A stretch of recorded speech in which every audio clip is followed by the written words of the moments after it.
There are parks in America you should never visit. Especially after dark. Locals warn about them, but most people don't listen. Tonight, I'm going to take you to 3 of the most terrifying spots, and the things that happen to people who ignored the warnings will make you never want to step outside alone at night again. The first park is Hawthorne Ridge Park. It was a bitter Chicago winter night, the kind that sinks into your bones and never lets go. The streets were nearly empty, the glow of the distant city lights flickering on the wet asphalt like weak candles against the darkness. Eric, a young man in his early 20s, pulled his hoodie tighter, the cold wind whipping against his face as he approached the park. Normally, he avoided this park at night. It had a reputation, one he had laughed off during the day. But tonight, something nudged him forward, an uneasy curiosity that he couldn't ignore. The park looks familiar enough at first. The gravel paths, the skeletal trees, the frozen swings swing gently even though there was no wind. But the deeper he walked, the more it changed. The fog rolled in thick, curling around the tree trunks, snaking across the paths like a living thing. Shadows stretched unnaturally, bending in ways that made him catch his breath. Every step he took on the gravel echoed loudly, an exposed drumbeat in the silence. His own breath came in short, visible clouds, merging with the fog around him. For a few minutes, he told himself it was nothing, just fog, just the night. But then he heard it, a crunch behind him, soft but deliberate, and it matched his pace. Another set of footsteps. He froze, tried to see through the dense mist, but there was nothing. No figure, no person, just shadows twisting under the dim glow of the streetlights. Eric's stomach tightened. He forced himself to start jogging again, faster, heart hammering, every nerve screaming at him to leave. Yet the footsteps persisted, always in sync, sometimes just behind him, sometimes closer, almost brushing the back of his neck. He reached the old playground in the center of the park. The swings were moving now, faster, almost rhythmically, as if pushed by unseen hands. The slides shimmered under the faint light, wet and reflective. That's when he saw it. A figure, tall, pale, dressed in black, standing perfectly still near a bench. Its eyes caught the dim light and glimmered unnaturally. Eric froze, fear rooting him to the spot. It didn't blink. It didn't move. It simply watched. He ducked behind a tree, trying to calm his breathing. The figure shifted slightly, almost imperceptibly, as if acknowledging him. The fog thickened around it, giving it an otherworldly presence, larger than a man should be. Then came a whisper, soft, deliberate, carried by the wind. "Eric." He spun around, heart slamming in his chest. Nothing. Only shadows stretching across the path, twisting and alive in a way that made no sense. Panic gripped him, and he ran. Gravel slipped beneath his feet, leaves crunched sharply, and twigs snapped under his hurried steps. The footsteps followed him, sometimes louder, sometimes slower, but never far behind. Branches cracked above. A distant dog barked in a way that sounded deliberate, almost warning him. Every sound amplified, every shadow seemed to reach for him. He reached the basketball courts, fog thinning slightly, and there it was again, closer, at the edge of the park lights. The figure raised a hand slowly, deliberately, pointing at him. Eric's stomach dropped. He sprinted blindly, slipping on wet leaves, lungs screaming for oxygen, heart hammering as if it would burst. The footsteps behind him stopped abruptly. Silence. But the weight of those eyes, the one seen now, followed him relentlessly. He burst onto the street, gasping, shivering, looking back.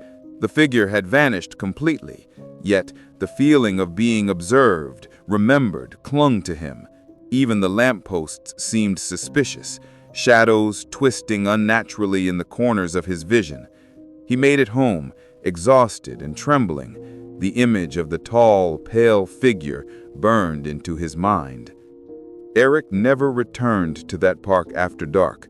Friends dismissed his story as imagination, yet he knew the fog, the whispers, and the shadows had been real. And some nights, when the fog rolls in thick and heavy, he swears he can hear his name carried on the wind, drawing him back to the park he once thought he knew. The park, once familiar, had changed. Benches became twisted shapes, shadows stretched along paths, and every footstep echoed as if measured. Even the distant traffic seemed off, distorted, carrying whispers on the wind. A lone dog barked, faint, deliberate, a warning he couldn't understand. Each breath of wind carried the memory of those eyes, watching, waiting. Eric felt it deep in his chest, a pressure he could not escape. Chicago's winter nights are cold, yes, but some places are colder. Some places, like this park, are alive in ways you cannot imagine, remembering every visitor, waiting for the next one to step into their shadows after dark. This is the second place locals warn you to never visit alone after dark. A forested park in Ohio, nestled at the end of a long, quiet country road, looks harmless in the daytime. But as night falls, everything changes. The trees stretch taller than they should, their bare branches twisting like fingers against the moonlight. Shadows grow unnaturally long, and the fog creeps across the trail like a living thing, curling around trunks, hiding what shouldn't be hidden. It was early autumn, the kind of night where the air smells faintly of wet leaves and distant wood smoke. Anna, a college student and amateur photographer, had decided to explore the park after dark. She wanted pictures of the forest under the moonlight, untouched by streetlights or city glow. Her friends had warned her. They told stories of people vanishing, of strange figures that appeared suddenly in the trees, of whispers carried on the wind that sounded human but were anything but. Anna had laughed, thinking them overcautious. After all, she had walked this park during the day countless times, and it was only a forest. At first, the trail seemed peaceful. Crickets chirped rhythmically, and the soft rustle of leaves made a gentle background music to her steps. The ground was damp, the smell of earth and fallen leaves heavy in the cool night air. She lifted her camera and adjusted the lens to capture the moonlight spilling through the canopy. The first few shots were easy, serene even. The world felt still and calm. But as she walked deeper, something subtle began to unsettle her. The cricket's song faded. A strange hush settled over the forest, so sudden and complete it was almost violent. The wind stopped. Even the faint hum of distant city traffic disappeared. Only her own breathing remained, harsh and sharp in the quiet. She felt it before she saw it, the sensation of being watched, heavy and immediate, pressing against the back of her neck. She spun around. The trail stretched back into darkness, the trees bending unnaturally in the fog. Nothing moved, nothing breathed, and yet the weight of attention didn't leave her. Minutes passed, her steps hesitant now. She noticed footprints in the damp mud along the trail. At first, normal enough, but as she followed them with her gaze, her stomach knotted. The prints appeared, then vanished mid-step, fading into nothing. A shiver ran down her spine. She crouched to inspect one, heart hammering, and in that moment the forest seemed to exhale. A branch cracked behind her sharply. She froze. Her heartbeat thumped loudly in her ears. The deeper she ventured, the stranger the forest became. Shadows stretched beyond reason, bending like smoke. Her camera flash occasionally illuminated forms that didn't belong. Branches twisting into shapes resembling arms, a dark silhouette that flickered like it was alive. Then came a whisper, at first indistinct, like the wind, then clearer, deliberate. Turn back. She froze completely, gripping her camera. Every instinct screamed to run. Her rational mind fought panic. It's just your imagination, shadows, wind. But nothing in the forest that night behaved rationally. A low rustle circled her from all directions, accompanied by the cracking of branches. Something was moving around her, slowly, purposefully, watching. Then she saw them. One figure emerged from the fog, tall, thin, face pale, eyes hollow black voids. Its mouth opened in a silent scream, an impossible, chilling expression frozen in the night. Panic surged. Anna ran blindly, crashing through undergrowth, tripping over roots and loose rocks, scraping her hands and knees. The shadows followed, appearing here and there, always just beyond the moonlight, never fully tangible, yet impossible to ignore. She stumbled into a clearing.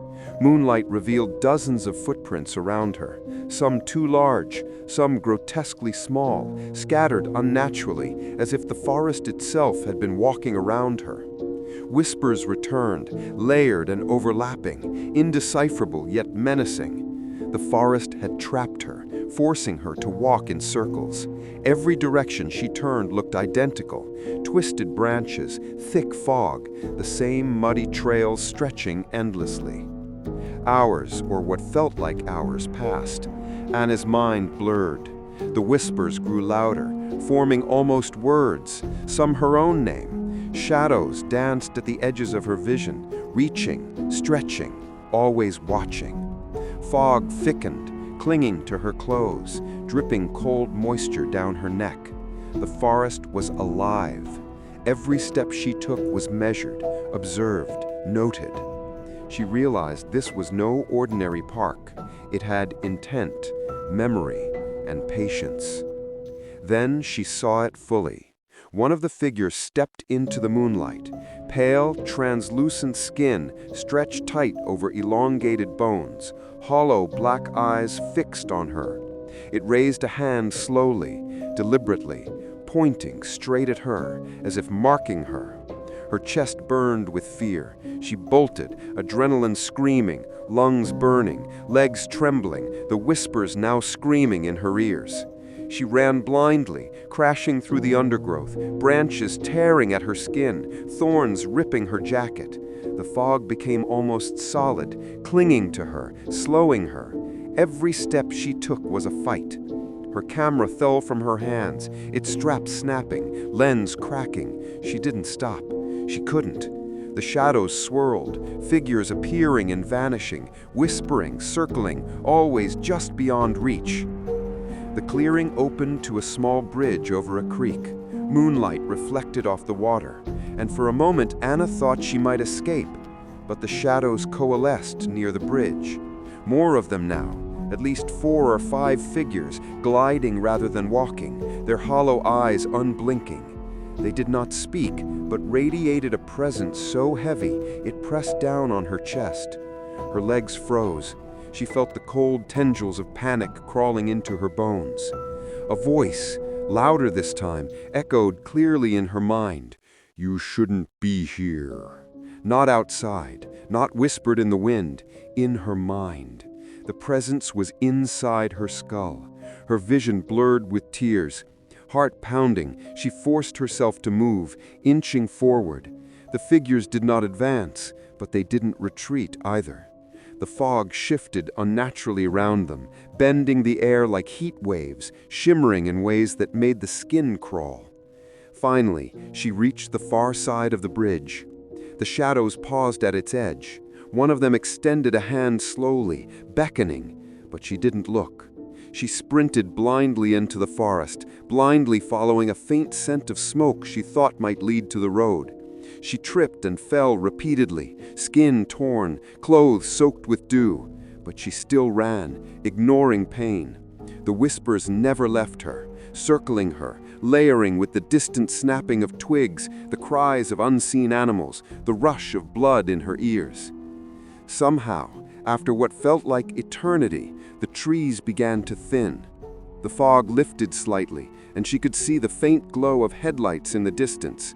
Her legs burned, lungs heaving, But relief surged. She ran towards the lights, collapsing on the roadside when she reached the first paved road outside the park. The shadows had not followed her past the tree line.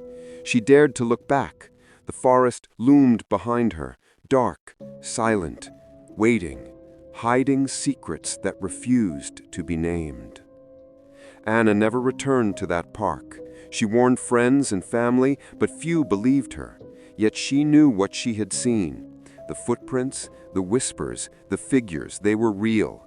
And she swears on nights when the fog rolls in thick over Ohio, she can still hear them, circling just beyond vision, watching, waiting for the next foolhardy visitor. Some places in America aren't just dangerous, they remember. They remember every step, every breath, and some places will never let you leave unmarked. This is the third place locals warn you to never visit after dark. It's a park on the outskirts of Las Vegas, surrounded by the arid desert and the faint, flickering glow of old neon signs from the city beyond. By day, it looks harmless, even serene. But after sunset, the lights fade. The desert stretches into an oppressive black, and the park becomes a place of silent menace. Jason, a night shift worker with a taste for thrill and urban exploration, had decided to check the park out. He had heard about the lantern sightings, the pale figures, the unnatural shadows, but he thought it was just abandoned park equipment, old lights, maybe the imagination of those who had wandered too far. The summer evening was unusually still. The heat of the day had faded, but left the air dry and sharp. His truck crunched over the gravel entrance, and he parked under the shadow of a crumbling basketball court. At first, it seemed quiet, almost too quiet. The distant hum of the city had faded to a ghostly whisper, leaving only the soft hiss of wind brushing across sand and asphalt. Broken benches and rusted swings swayed gently in the desert breeze. The cracked paths glimmered faintly in the moonlight.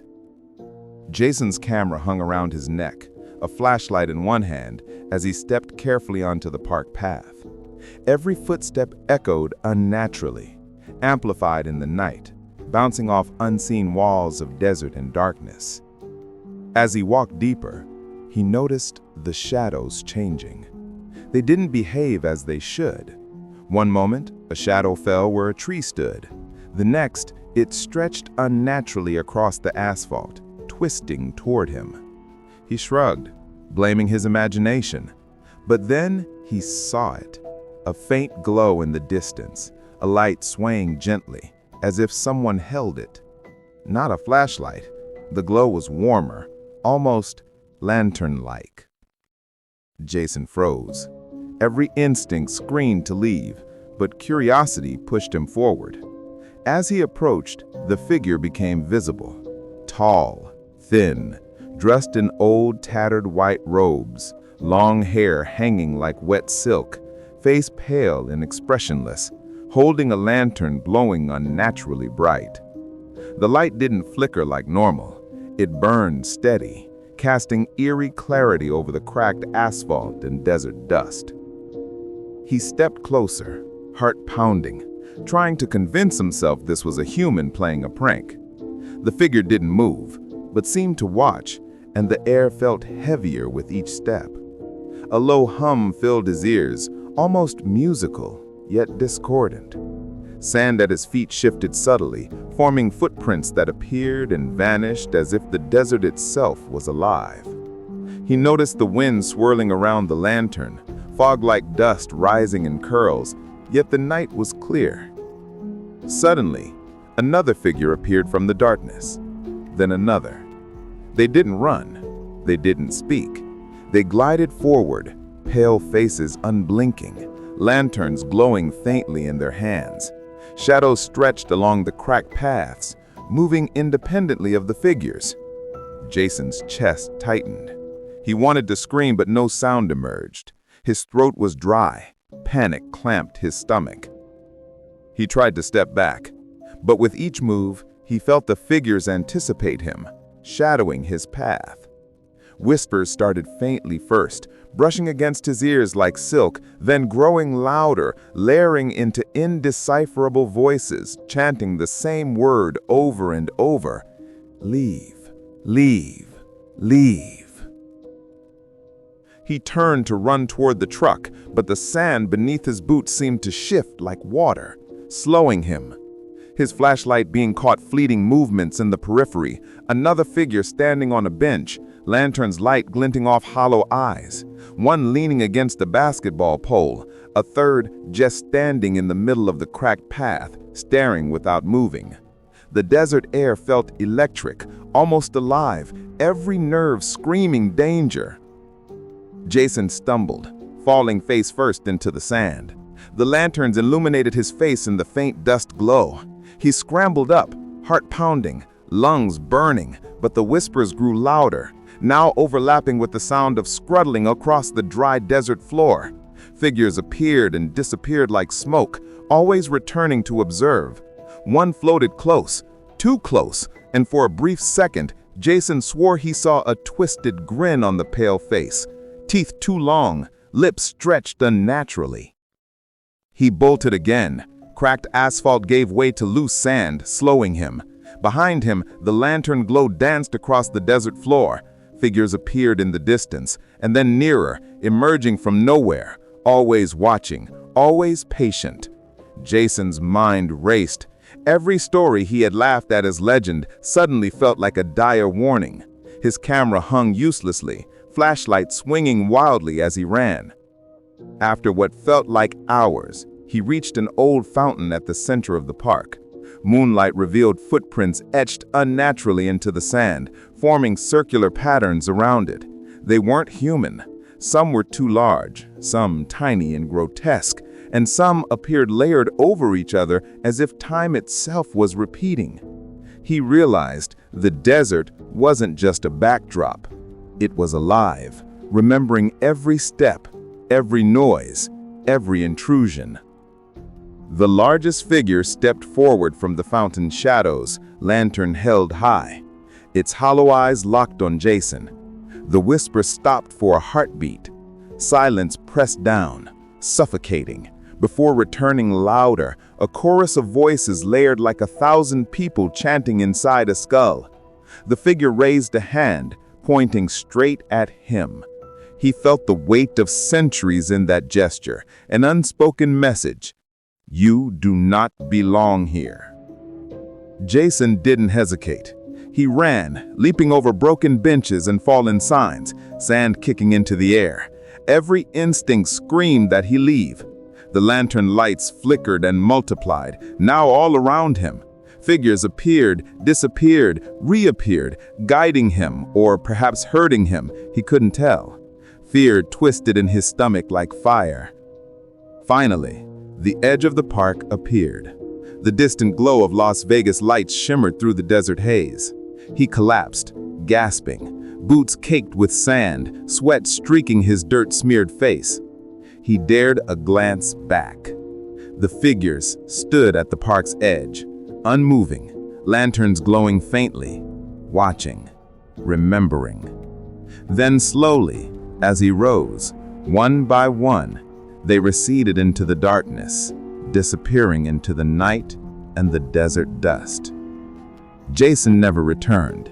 Even years later, he swears he hears whispers when the wind brushes against the city's outskirts, when the desert fog rolls in. The park, like the places in Chicago and Ohio, had remembered him. It marked him. He knew now the truth. Some places aren't just dangerous, they live. They watch, they remember, and when night falls, they wait.